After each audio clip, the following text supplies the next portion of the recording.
Hi, everyone. I'm Marla Miller from marlamiller.com, and I am recording my 13th episode of Marla Miller Talks to Writers and Content Creators. This podcast in its mini form started as an idea, and it's growing, and I'm delighted for that. And I will go to the next level once I collect a few more interviews. For those of you who have been following me, you know that I'm fascinated with writers who have entered the writing profession in midlife. And so most of my writers have done that. Kerri Schlottman, who I'm delighted to have on today, is not one of them. But I made an exception because she is someone that really midlife writers, older writers, young writers really need to know. I met her at the Santa Barbara Writers Conference. She was a keynote speaker, I think on Monday night, and my only aggravation was that I sat in way back of the room, and so I couldn't record as much as I wanted to, because what she had to say about uh, the writing and publishing life in the 21st century is significant, and I think quite fresh.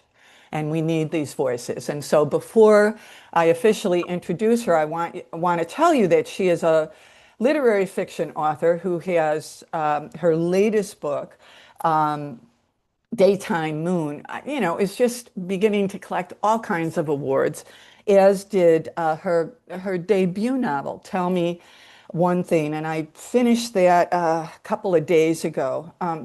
Let me just give you just a little tiny bit of the awards that Kerri has already accumulated. Um, and for Tell Me One Thing, 2025 Story Trade Literary Fiction, she was a finalist. In 2026, she was a two-time Pencraft Fiction Award winner. Now that's pretty damn cool. In 2023, the American Book Fest Literary Fiction uh, book. She was also a finalist there. Um, and in addition, and I want to talk about this, and I hope that we have the time to do that, she is a part-time graduate professor at NYU. And I, I'm thinking that it's in photography. I'm not sure. She'll tell us. But I would love to chat a little bit about if, in fact, her photography uh, um, profession is married and how it's married to at least her first novel, Tell Me One Thing. Kerri Schlottman, welcome to Marla Miller Talks to Authors and Content Creators. Thanks so much.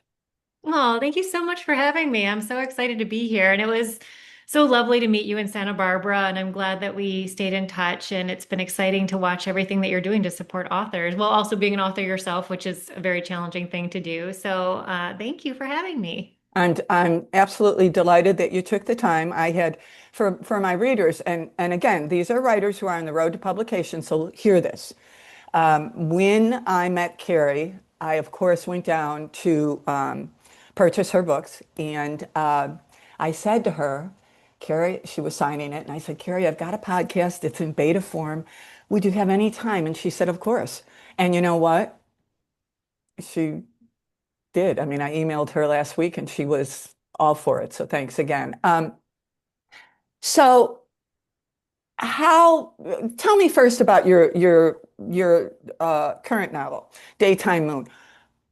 How long did it take you? And give me a little arc of the story, if you would. So Daytime Moon just came out on May 12th of Yeah. this year. I think I started writing that book in, I want to say early 2019, Okay. which will tell you how long it takes to get something published, which we Amen. about. Yeah, I started reading that book. In fact, I know it was 2019 because I had that sort of the book is it was inspired actually by a story that the New Yorker published about a young woman named Hannah Up who would go into these dissociative fugue states, and she would like Ah, while she was in that state, she'd get drawn into the water, which was such a compelling idea. That idea that like when your brain kind of turns off, that like you're like, where would you try, what would you be trying to do? And I love the idea that her body like wanted to go back to water, like where we all come from. But it was a pretty tragic story because she went into the water here. I'm in New York City. She went into the water on Chelsea Piers here when she was supposed to be teaching. She like walked right by the school where she taught. She went into the water, hung onto a barge overnight, which is just a terrifying idea. They put all this together Wow. with like CCTV and all these things, but she'd been missing for a while, and it took them some time to figure out what happened. And then she, at some point, let go of that barge, floated down the river to near the statue, past the Statue of Liberty to sort of near Staten Island, and was found on reefs by Staten Island. And she was alive. She was just sunburned and like dehydrated. And so they put together this whole story of like what exactly had happened to her.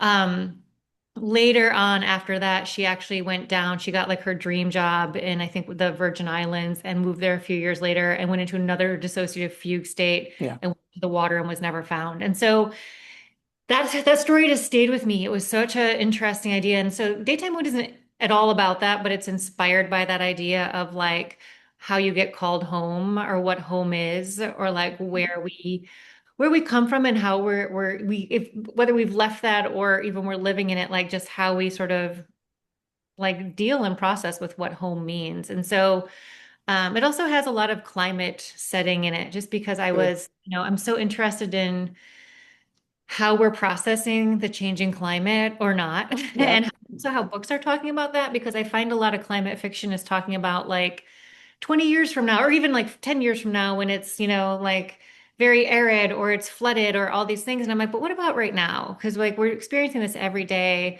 We're seeing stories about animal extinction. We're seeing stories about, flooding and all these things. Like it's affecting us, but since we're living within it, it doesn't, it's sort of it's so such a part of us that it's hard to like separate ourselves from it. So I wanted to write about that. So obviously like there's not with this book there's not like a really good like one-line pitch, which is also, a challenging thing. Like you really kind of do need a one-line pitch, which we can talk about also when we talk about publishing, but I knew from day one it was going to probably be an independently published book, that I didn't think a big five would take it, just because I wanted it to be very metaphorical. I wanted it to be very embodied. And I didn't want it to have a super fast plot. I wanted it to take its time. I wanted it to work through big ideas and big emotions. And yeah, so it got published by Unnamed Press, who are fantastic. I would say they're a mid to larger size independent publisher who's based in LA. They do fantastic work.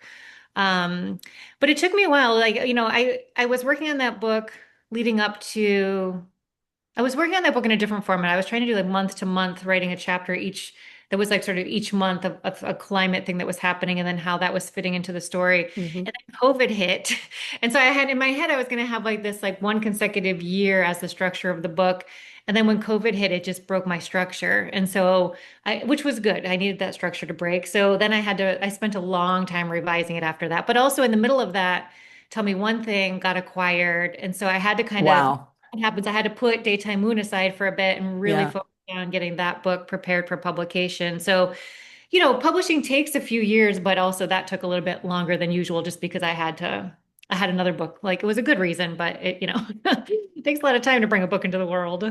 It definitely does, and because the focus of this show tends to be on midlife writers, many of us have been working on long form fiction or nonfiction for decades.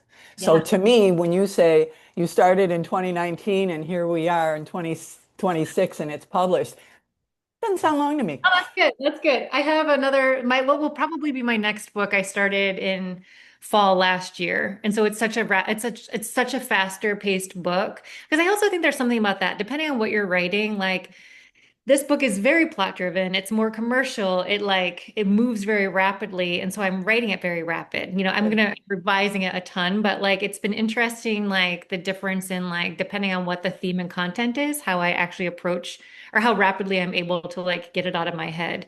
But when I tell people that I started that book in November of 2025, they're like, wow, but I'm also like, that's almost, not a year, but it's almost a year that I've been working on it. But again, I also brought out Daytime Moon in the midst of that one too. So it's been a lot. Two questions that I have about that. One is about the themes that you cover, and at least tell me one thing. Here it is. Yeah. Tell me one thing, and I'm assuming Daytime Moon as well. And they are literary in their storytelling. And so for literary, action doesn't always have to happen on every page.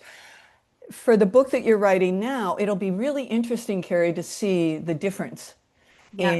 in because my concern about this writing life in the 21st century is that if it isn't quick, people are just going to keep moving on. That's right. There, it's so interesting. When I was in California for a book tour. Obviously, that's where Yeah. we met. And before I came to Santa Barbara, I was in Southern California at Arvida Books. And Oh, someone in the audience had such a good question. She said, "Are writers?" She's noticed that writers are writing much more plot intensively, and she said, "Do you think that's because they want their books to get adapted to film and other versions?" And I said, I mean, everyone wants that." I said, "But I think really why that's happening is because the industry demands it, because we're yeah, competing with film, we're competing with streaming, we're competing with so many other formats that have to be very yeah. plot forward that." Like they're expected out of your book now. The interesting thing about the one I'm working on,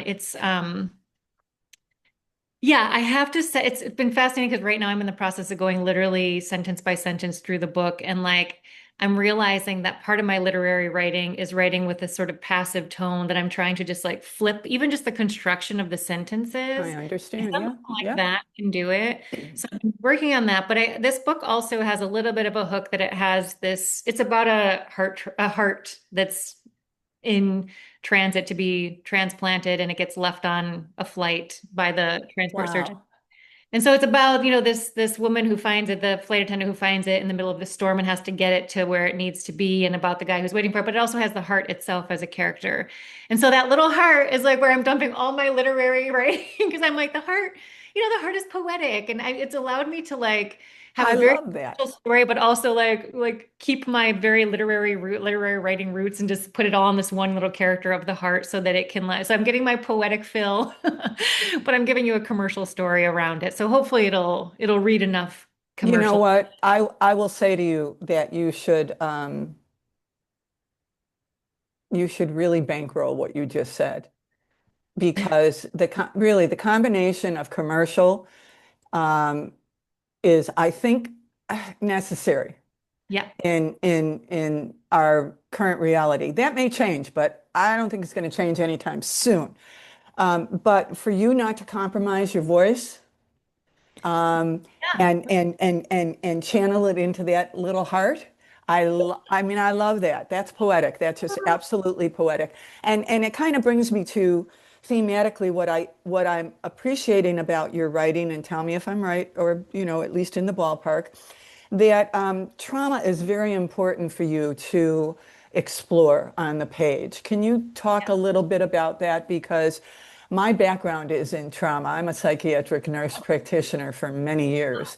And so I know all about trauma and family dynamics and how whether you leave your family or not, it follows you. And so could you talk a little bit about that in your writing life? Yeah, I mean, I think, well, first of all, I tend to write about characters who are everyday people. I grew up Hmm. a very everyday life. I had a single mom outside of Detroit, and we struggled, Yeah. very middle class. And so I'm really interested in representing that voice in my writing. I think we've got so many novels that are like these wealthy people, the elite people, and I mean, that's fine. I don't want to do that in my books. And I think that I mean, the sad thing about that is that in everyday people, I mean, everyone has trauma. I'm not saying Everyone.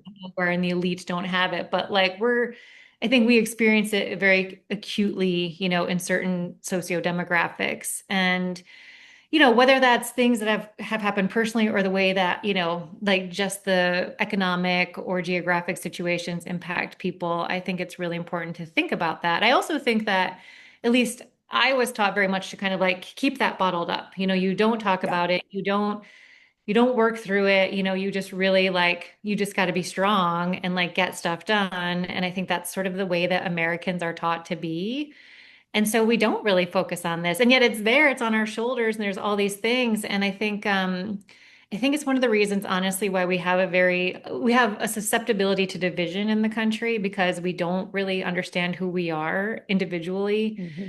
And we also attach to other kind of identity things versus, really working through what our issues are. And so in everything that I'm writing, I think I'm playing with that in different kinds of ways, like trying to get at, even with this heart book, the people in it are very working class. The guy Hmm. waiting for the heart is a bartender in Brooklyn, the woman trying to get it to him is a flight attendant. Even the surgeon is just sort of out of residency and so hasn't made money, is still very struggling. And so these things are really important to me because I feel like yeah, we have to figure out how to sort of have like it's almost like we need like a collective like nationwide therapy where we figure it out. So in my books, I'm interested in that. I'm not interested in, like genre writing. I really just want to work through everyday people's lives and figure out like what's making them tick. But I'm just inherently curious about people. Like when I meet people, I'm so curious about them and their backgrounds and what's happened to them and what they want to do. And so I think that's part of it too. I like to imagine all those things. One of the platforms that I'm on and that I'm surprised that I like as much as I do is TikTok. And it's simply because I am a student of the human condition. I always have been since I was a little girl. I always will be until I cross over. And there is no platform that illustrates the human condition, I mean, than TikTok. And it's because we get to talk to each other. We don't hide behind our words. And so for me, that platform is really telling about where we are. And I do believe, Kerri, going back to what you said about having this collective therapy session, I see it in part. I know this may sound crazy to some readers, especially or listeners, especially those who, want to demonize TikTok and go ahead and demonize it. But I really do think that that platform allows us to study, and what I have seen is people are trying to come together. Yeah. Not everybody, because there's millions on there, but man, there are people who are kind of almost confessing that Yeah. they've been led down the wrong roads and they're trying to figure it out. And these are everyday people because, in my opinion, people who are not everyday people don't tend to be that uh, honest or maybe Right. transparent, because we have a lot of other things we can hide behind. That's Uh, right. so we don't have to. And and and and tell me one thing. What I was really impressed with was over the arcing of Quinn and Lulu, Mhm. and the predictability of where Lulu was going to go. I had no idea where Quinn was going to go. That was just I had to keep reading to figure that out. But both of them bring trauma with them. Yeah, that book was also inspired by a real story, by a real photograph, actually. So back to so my dog's in the background here making an Hi, appearance. sweetie.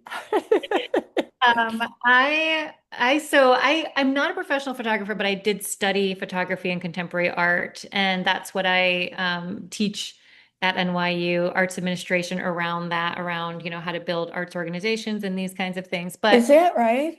yeah, so I don't teach, yeah, so like people are always think like maybe I teach writing, but I actually like my most of my career has been in visual arts, and I love it. It's my sort of parallel career to writing. I've been writing forever, but I also have been fascinated by visual art because I think it implies so much of storytelling in it. And so it's been really great for me for a career that allows me to have writing to be something I love doing and I don't have the pressure of it. Well, I have a career that's also really creative and that inspires ideas. So when I was studying for my master's degree, there was this photograph called Amanda and her cousin Amy. And Hmm. it is a photograph of two young girls in a kiddie pool. One sort of sitting down, the other is smoking a cigarette, and she has like fake nails and makeup on. And it's by this photographer, Mary Ellen Mark. And so I always was very fascinated by that photograph. And I think that kind of photography is totally fascinating to me because like you get a whole story in one frame, which as writers is a very compelling idea. Like how something can tell such an immediate narrative, I think is something we can learn from that kind of work. But also, the idea that like we don't really know what's happening in that, and it wasn't staged, we knew that. And Mary Ellen talked a lot about it in public. But when she died in 2015, I think it was NPR, the New York Times, one of them went and found the little girl who was in the photograph. She was now in her late 30s, and they said, why did you allow her to photograph you? And she said, I always thought people would see those photographs and come help me. Aw. Horrible, Oh, challenging life. And I thought, oh my God, that's so heartbreaking. We were listening to this, my husband and I, in a car trip. We were driving oh, through Pennsylvania, very rural Pennsylvania, and we had just stopped for gas at a place that it became the setting for that heading book. for it. Okay. I remember like hearing that and then stopping for gas, and like there was just a few trailers around in a motel, and I thought, what is it like to grow up here? I grew up in a challenging place, but like that's even more, like much more challenging than where I grew up. And so that's how that story kind of came together. So Quinn is the photographer. She's just out of art school, and she's Hmm. road trip, and she stops and happens to capture a photograph of Lulu sitting on the lap of a trucker. And then she gets back to New York City. This is like 1980, and it launches her career. And then it's the parallel story of Lulu's very challenging life and keeps them kind of intersecting throughout.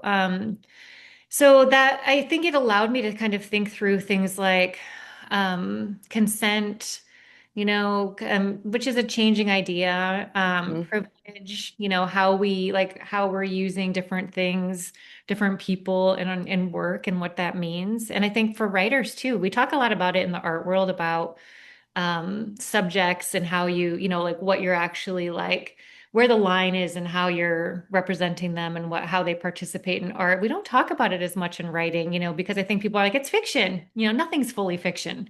I think writers who tell me that they don't ever put any of themselves into books, I'm like, that's crazy because like it's your brain creating it. Like like it is your life is in that book, whether you recognize it or not. I think that's 100% true. I couldn't agree with you more. And two things that come to mind as I was listening to you. One is that some writers believe that stories are rooted someplace other than themselves. And they just keep trying to excavate where that might be. And how can we, as human beings, write anything that isn't rooted someplace in our being? How? I I mean, feel are we magicians? right. No, we are not. I don't think it would be good if it's not rooted in I you. agree. It resonates because of the experience and the universality of storytelling is That's right. that you can be, whatever you are. And if I pick up your book and it resonates, we're connected. And we're That's right. connected because the human condition is universal.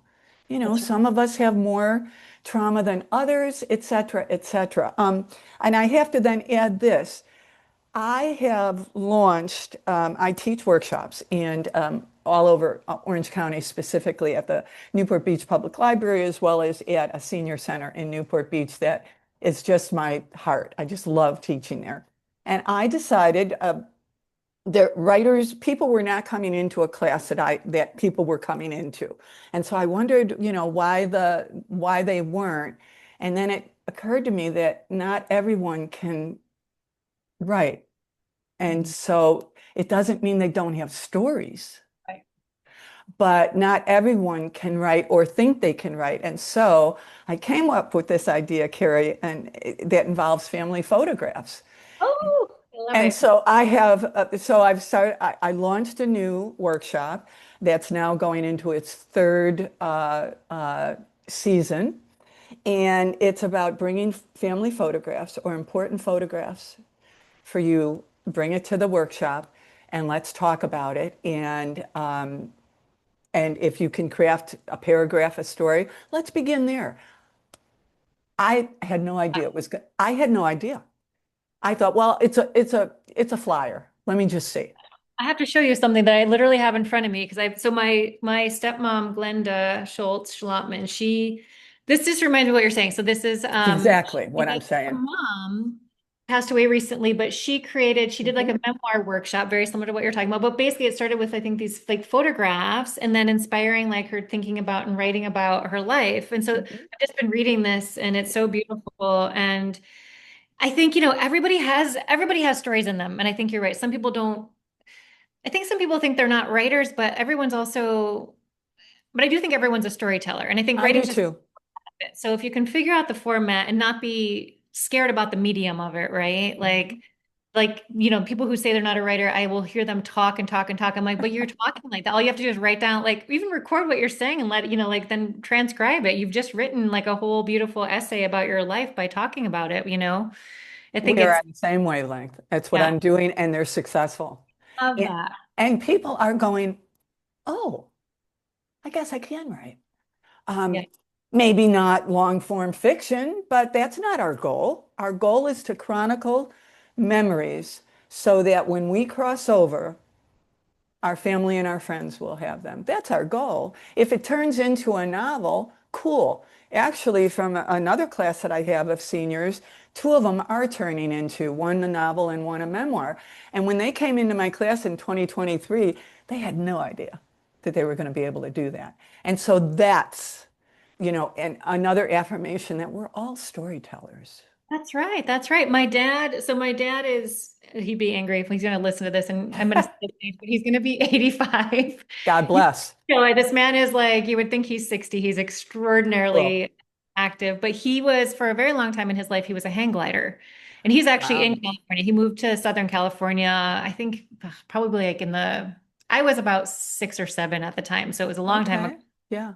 He started hang gliding. He started hang gliding in Michigan, which doesn't really work because we don't have mountains, but he got really into Seriously. it. Yeah. And then he started writing essays about it a few years ago, and they were so exciting. And so for his birthday last year, I actually made him, I self-published him a book of them and had my cousin, who's a really good illustrator, like Lovely. drew images and stuff. But it's available. You can buy it. Yeah, it's on Amazon. Yeah. Yeah. And but What's it the was title? it's oh my gosh, what is the title? I have to find it. All right, think Because it about it. had to change his title name, but I will find it. Find it. But he, like just the way of sharing those stories was really exciting because I It mean, is. I'm glad I had experienced it, but like to hear his inner thoughts while he's doing it and also to hear about things that had happened that I didn't know about, like some of the crashes he had and these kinds of things. But, like people don't realize like we're curious about what they're thinking, right? Yes, Like we we can are. see stuff on the outside, but I think going back to the human condition, like the writing allows you to get that inside, that inside look that we don't get to have when we meet people Hmm. willing to kind of share that. So it's such a I love that you're doing that. And I think it's a really exciting thing and really great for families because I'm so excited that I have this book now of my dad's and also, Absolutely. The genesis of my creating this workshop for older folks is that no one did it in my family. And now one of my nephews, who's in his 50s, is becoming our historian, and I'm encouraging him, and we're collecting. But anyway, I have this very colorful family, and as working class can get, and also surviving really tough times as immigrants. And we don't have those, we have a few. And if I had to do it all over again, I would be because I've been writing since I was 11, I would be chronicling those stories. But when you're a young writer, very few of us appreciate right. history that we are living. That's And right. We're too young. We don't really yeah, understand it. we just don't understand it. And so I wanting to make sure that we're going to kind of wrap this up, but I really want to talk to you about, if you don't mind, um, when I have the chance to talk to authors who are not only published, but well published and well respected, and when they then come to conferences and they do keynote speeches that include the difficulty that we now have in 21st century. I mean, it's always been difficult. Yeah, yeah. It's always been difficult to publish. I was published, in the late 90s through a legacy press, and that was damn difficult. So it's always been difficult, but now we've added chaotic to it, in my opinion. Yeah, yeah. And so I would love to talk to you about, I know that your first novel, Tell Me One Thing, went from, I think, if I have this right, one publisher to another. Could you share with our listeners that story? Because that's an important Yeah. story for us to Yeah, hear. well, the first thing I'll say is I actually had written 4 books before Tell Me One Thing, and the first one I finished was in 2008, right in time for the economy to crash. And so I got an agent right away for it, and nobody Good. was buying debut fiction. Like publishing was just, they were not taking any kind of risks. And so, Yeah. um, luckily, that was around the time, I think we tried for maybe a year to get it, to find a publisher for it. And around that time, small publishers started to kind of come on the scene Right. because, some new tools happening that were allowing them to publish much more easily. And so, I ended up finding a great group of people to work with on that book, and they came out in 2011. And then I just did three more books with them because I loved them. And I was like, I don't, and I had this big art career. So I was like, I don't need to try to, Right. Hmm. living or anything off of this, but I created an audience and it was really great. Tell me one thing, when I was working on that, I thought this could probably get a bigger audience, but I had never gotten in, after that agent, she moved to the UK. And so I didn't have an agent for a long time. And, I could not get an agent for Tell Me One Thing. And people, I heard I would get the most beautiful rejections. The agents would say, it's gorgeous, it's beautiful writing, it's such an important story, but, I can't figure out how to, make it like break it out. That's always been the thing with my work. Can't figure out how to break it out. And so it ended up with, without an agent, I ended up getting it published by a small publisher that's based in North Carolina. And it was a fine experience. It's just that, and then actually, the one thing that they do really well is they have a really beautiful author community. They bring everyone kind of together in a Facebook group. And so we naturally, you put a couple authors together, we're going to become best friends in about 5 seconds. Yeah. So Yeah. all like, I still like, I mean, those people that was from, started probably working with that group in like 2021, those are still some of my closest friends now. Like, I just love them. But things didn't quite work out with that publisher, and I wanted to get some of my rights back, and I needed to like be able to just do a little bit more with the book than I was able to do with them. So I was able to get my rights back, and Good. then Yeah. that group who had published the other four books, they had kind of like reconfigured throughout the years. They were all publishing experts who or industry people who just wanted to be able to do more creative things than they could do in their roles. So they were like, that now they're mostly doing art books, but they said, we'll bring it back out for you. You've already done all the work of like, it had been out for a year and a half by the point that I got the rights back. So they were like, and then I had an agent and she said, well, we could try to resell it.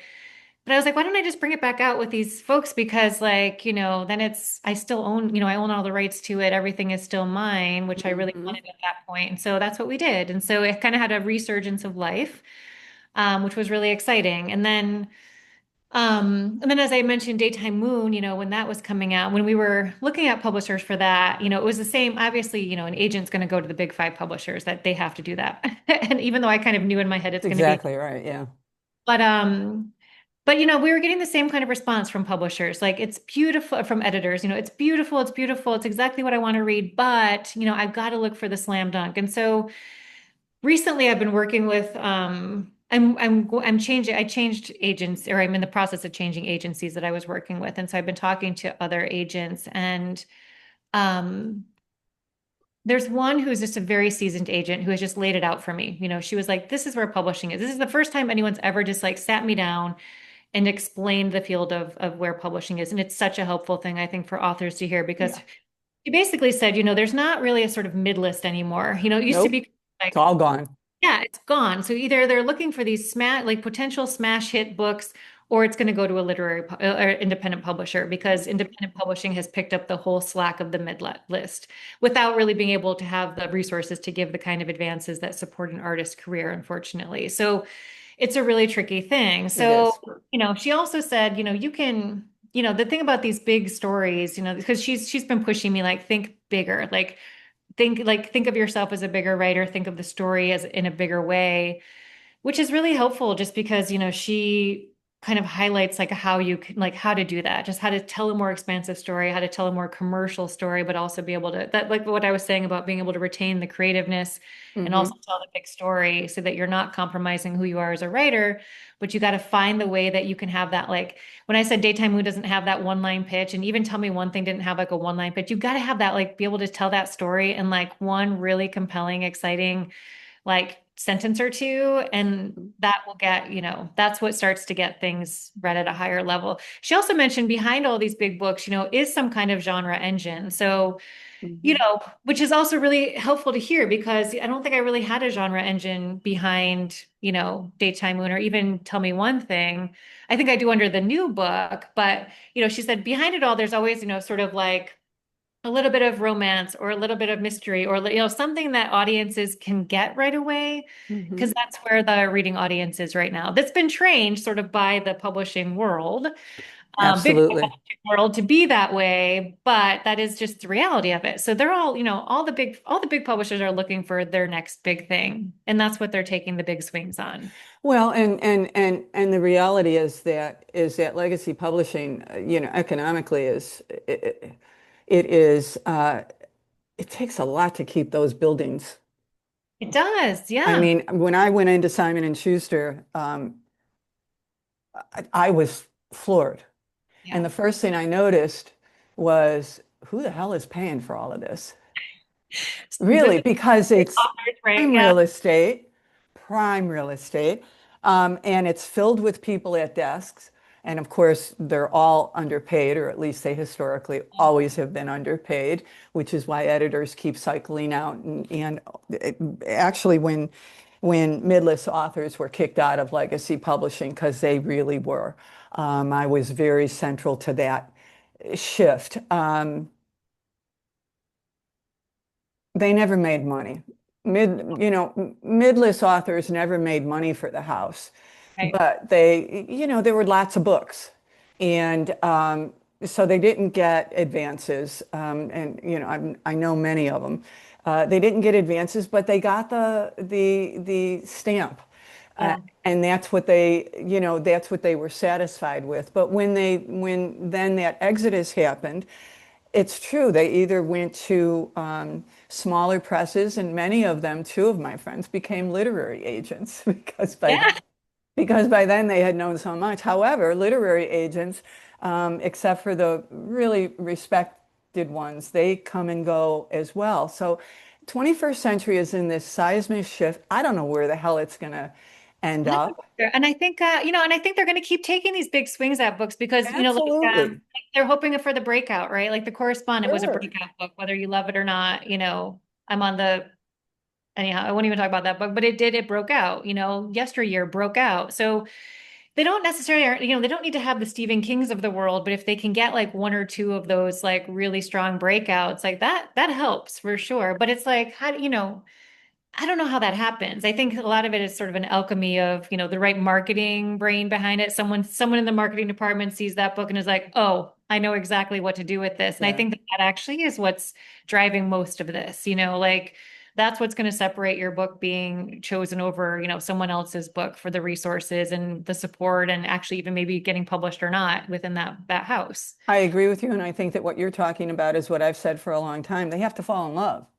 You have to fall in love and you've And got to when get they fall in love, aces, that's right. because they're going to fight for you at that table that they, meet everybody else who's on that team. And so I don't know where it's going. You don't know where it's going. I don't know where it's going. I mean, I wish it was going to get more literary, but I don't think You know, I don't know that it will. I mean, I've been in the business since you were a little girl, because you're the age of my daughters.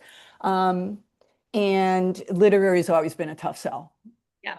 It's just always been a tough sell. And so for the book that you're working on, I really like the commercial angle with the literary heart. I love that. And if And we'll you can pull that off, Kerri Schlottman, I would say, I don't want to jinx, but I would say that you have the potential for that being, significant in terms of finding readers that maybe wouldn't read literary. I think one of the things, and then I'll wrap this up. I really want to wrap it up with um, uh, a clip from someone who uh, reviewed Daytime Moon, because it's a lovely clip. But I will say that it's been a tough sell. Literary always has. I think that it always will, because it requires, frankly, a sophisticated reader. Or at least the public thinks you have to be really smart to read literary. Yeah. And I think that part of that is true. That you have to be a creative thinker. I mean, you have to. Yeah. in order to read that kind of prose. But if you can weave in, a little romance, a little whatever Right. to that, I mean, I think you got great advice from an agent, and keep that agent close Yeah. because they're really valuable to have as friends because Sure. they know that you won't take advantage of that. That's right. That's right. Um, And I think it has changed the whole way I'm thinking about my Good, writing.